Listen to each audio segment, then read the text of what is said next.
to sort out our security and to sort out the things that are dear. CS Kindiki Kithure says, and I quote, "We cannot afford to have a country where citizens live in constant fear, and we will not spare any effort, even if it means using the KDF. The Constitution dictates that the KDF are then released only as a last resort, and of course to restore peace, but with approval of the National Assembly, Article 241, 3C of the Constitution. Is the banditry menace as bad and severe such that the government would consider KDF?"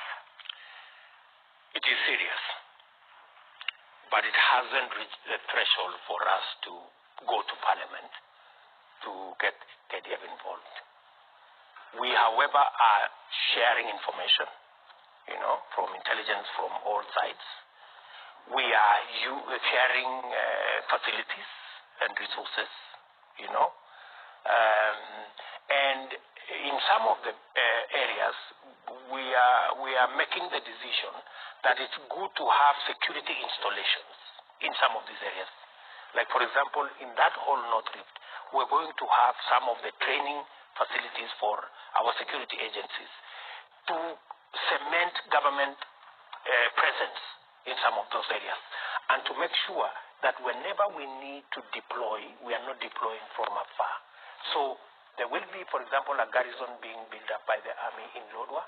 There will be another garrison that will be built in the Sukuta Valley, to make sure that people feel, because security is also presence, real presence.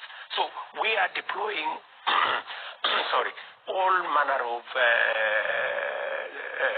interventions and strategies to make sure that we manage our security. Why don't we have a commission that is, of course, a commission of inquiry that then would look into the extrajudicial killings now that you mentioned the River Yala cases, and as well the involvement of IPOA and emus and all that? I already had a thorough meeting with the IPOA, and we have agreed with them that it is not necessary for English another task force when IPOA is there, and it is squarely within their mandate to tell us how did Kenyans end up being killed in this manner. And then it was business as usual. 30 bodies in Yala, 17 bodies in Garissa. I don't know how many bodies were. People, there was a container here at the Nairobi air. People were being slaughtered in a police station. How did we end up there? What kind of rogue, institution? And that is why I fired that Kinoti man, because, it's not right, good people. Should there be responsibility more than just firing? Of course, there will be responsibility.